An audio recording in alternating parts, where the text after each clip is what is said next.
everyone. This is Mahesh Pathania and I welcome you all to the second lecture of Relativity series. और आज का हमारा topic है time dilation. सो time dilation को समझने की कोशिश करते हैं कि वो है क्या. देखिए, जब मैं वर्ड डायलेशन यूज कर रहा हूँ, डायलेशन बेसिकली रेफर करता है अगर कोई चीज़ स्ट्रेच कर रही है या एक्सपैंड कर रही है, basically it appears to be larger. तो हमारे पास डायलेशन का मतलब है कि आप बोल सकते हो कि there is a certain kind of expansion present there. और जब हम बात कर रहे हैं टाइम डायलेशन की, तो इसका क्या मतलब है कि टाइम दो ऑब्जर्वर्स के लिए अलग अलग हो सकता है, गिवन कि मेरे पास कोई बहुत फास्ट मूव कर रहा है और वो स्पीड क्लोज होनी चाहिए स्पीड ऑफ लाइट के.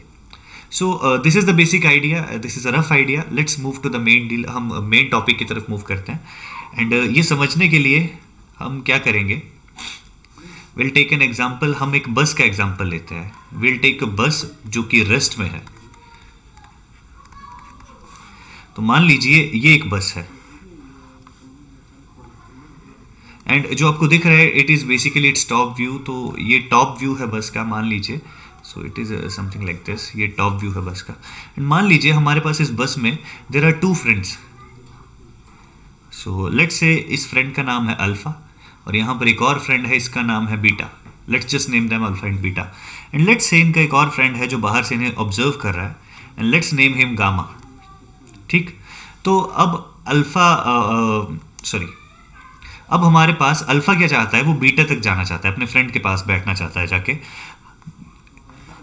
अब बस हमारे पास क्या है, बस इज एट रेस्ट. तो हमारे पास अल्फा क्या करेगा, अल्फा ऐसे मूव करना स्टार्ट करेगा. और अगर आप ऑब्जर्व कर पा रहे होंगे तो अल्फा का जो पाथ है, अल्फाज पाथ इज लीनियर, बिल्कुल स्ट्रेट पाथ में वो मूव कर रहा है. ठीक है. और अगर आप गामा से पूछेंगे जो बाहर से खड़े होकर ये सारी चीज़ें ऑब्जर्व कर रहे हैं, तो गामा को भी देख के यही लगेगा कि अल्फा बिल्कुल सीधे सीधे गया है. ठीक है.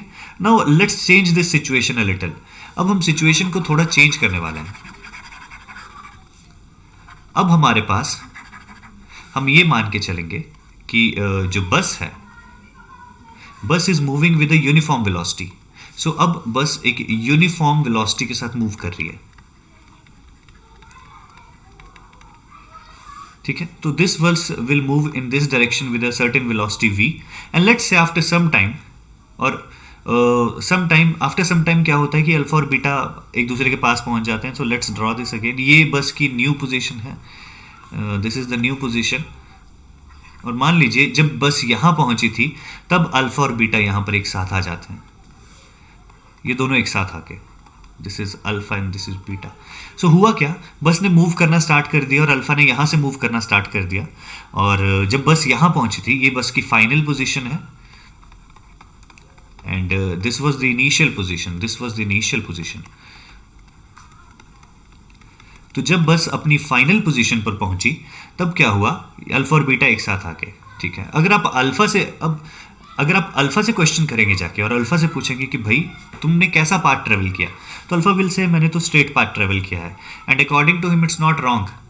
बट अगर if you ask this guy जो बाहर से ये सब ऑब्जर्व कर रहा है, ही विल से कि अल्फा लीनियर पाथ, सीधा पाथ कवर करने के बजाय कुछ ऐसा पाथ कवर करके गया है.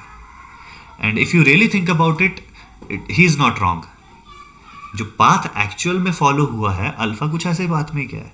ठीक है. But alpha will not feel this because alpha uniform velocity के साथ बस में मूव कर रहा है. So this is the main idea. अब इस कंसेप्ट का, ये जो आपको नॉलेज मिला है अभी, इसका यूज करेंगे. And let's move to a different experiment. अब एक डिफरेंट एक्सपेरिमेंट की बात करते हैं हम. तो in this experiment we are going to take two mirrors. हम यहाँ पर दो मिरर्स कंसीडर करते हैं. This is mirror 1 and this is mirror 2. Alright. And इस एक्सपेरिमेंट के लिए हमें क्लॉक की जरूरत पड़ेगी. तो let's take a clock here. Let's say ये क्लॉक है. हम क्या कंसीडर करते हैं कि इन मिरर्स के बीच की जो सेपरेशन है, let's say they are L0 distance apart. इन दोनों के बीच का डिस्टेंस कितना है, L0. नाउ हमें एक एक्सपेरिमेंट कंसीडर करना है और उसके लिए हम ये मान के चलते हैं कि मान लीजिए यहाँ से हमारे पास कोई लाइट चलती है. Alright.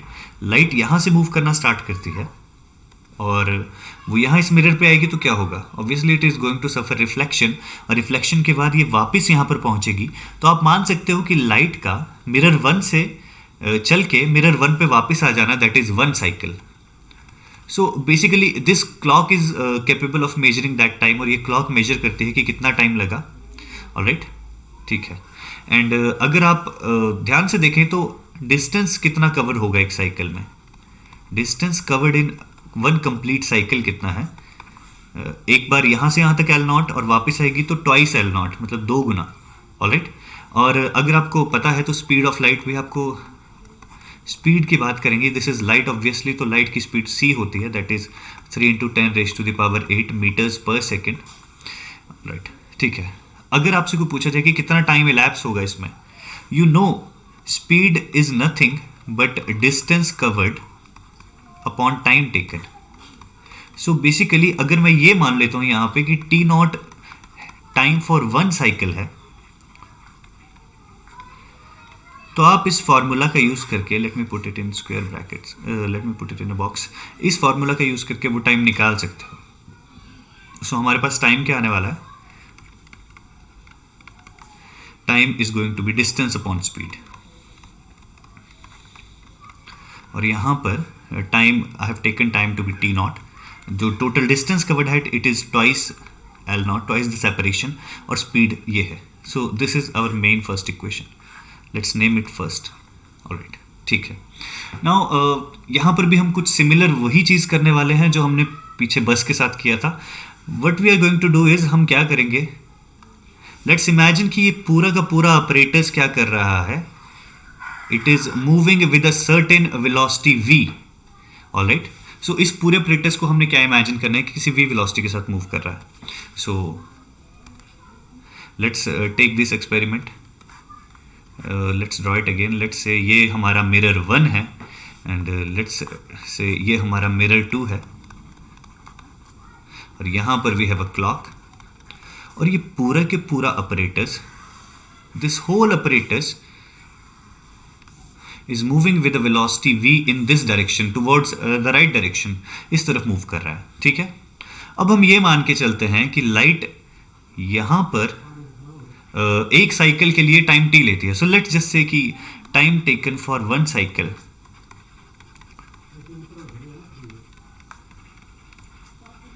Late us take it to be small t। ठीक है, ऑलराइट। तो अगर आप हाफ साइकिल की बात करेंगे, time taken for half cycle कितना हो जाएगा, it is going to be t/2। Alright, तो t/2 टाइम में क्या होना चाहिए कि मिरर, हमारे पास लाइट मिरर 1 से यहाँ से चलनी चाहिए, t/2 टाइम में लाइट यहाँ से चलनी चाहिए और यहाँ पहुँच जानी चाहिए, बेसिकली हाफ साइकिल इसी को बोलेंगे। ठीक है, पर as this whole apparatus is moving with a velocity v, ये पूरा का पूरा अपरेटस ही वेलोसिटी v के साथ मूव कर रहा है, तो हाफ साइकिल में ये पूरे के पूरा अपरेटस कुछ डिस्टेंस कवर कर चुका होगा। और लेट्स जस्ट से वो डिस्टेंस कितना है, let's say as apparatus is moving with a velocity v, तो velocity times the time taken, ये वो डिस्टेंस आ जाएगा जितना इस पूरे अपरेटस ने कवर कर लिया है। सो लेट मी ड्रॉ इट।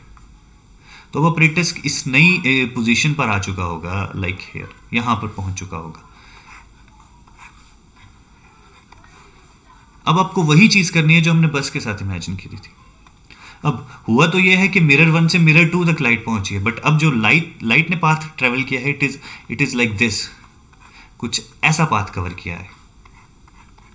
और अगर आपसे पूछा जाएगा कि ये नया वाला जो पाथ है ये कितना लंबा है, तो आप बोलेंगे velocity of light multiply by time taken, ये वो पाथ है। ठीक है, एंड ऑफ कोर्स जो सेपरेशन है हम उसे चेंज नहीं कर रहे, इन दोनों मिरर्स के बीच की सेपरेशन इट्स स्टिल L0।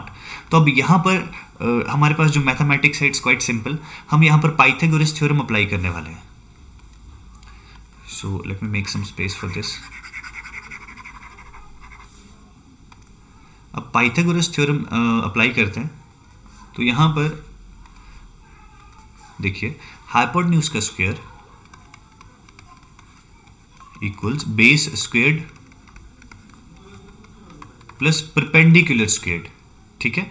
और अगर आप इसे सॉल्व करेंगे you will get c square t square by 4 equals this are going to get v square t square by 4 plus L naught square. अब हमें सिंपली इसको सॉल्व करना है, सी स्क्र माइनस वी स्क्र और यह आ जाएगा T square by 4 equals L naught square. Because what I did was मैंने इस फैक्टर को इस तरफ ले गया टुवर्ड्स द लेफ्ट। और यहाँ पर आप क्या कर सकते हैं, आपके पास टी स्क्र क्या आ जाएगा 4 L naught square upon C square minus we square. If you take c square common from the denominator, यहाँ नीचे से आप सी स्क्र कॉमन ले लीजिए तो आपके पास बन जाएगा 1 minus we square by c square. And I can play with it a little और मैं इसे कुछ ऐसी फॉर्म में लिख सकता हूँ 4 एल नॉट स्क्र अपॉन सी स्क्र अपॉन 1 minus we square upon C square, ठीक। And if you look at this factor closely, let me just highlight it. अगर आप इस फैक्टर को थोड़ा ऑब्जर्व करें, दिस इज क्वाइट फेमिलियर, ये आपने देखा हुआ है। और ये कहाँ देखा है, जब हमारे पास अपरेटस जो है वो रेस्ट में था। सो अब इस इक्वेशन का अगर स्क्वायर कर देंगे तो you will get T naught square is equal to 4 L naught square upon C square. So this is T naught square, जो 4 एल नॉट स्क्वायर अपॉन सी स्क्वायर है it is T naught square. So using equation 1 में क्या कर दूंगा, I will write T naught square upon 1 minus we square upon C square. And after all this mathematics जो हमारे पास conclusion आ रहा है वो क्या है, that T square equals T naught square upon 1 minus we square upon C square, ठीक। This is the final result which we are going to analyse.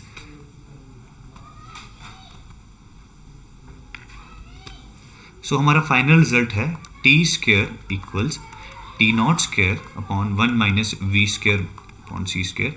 अगर आप पावर 1/2 ले लेते हैं दोनों तरफ तो आपके पास ये आने वाला है T equals T naught upon under root 1 minus we square upon C square, ठीक है।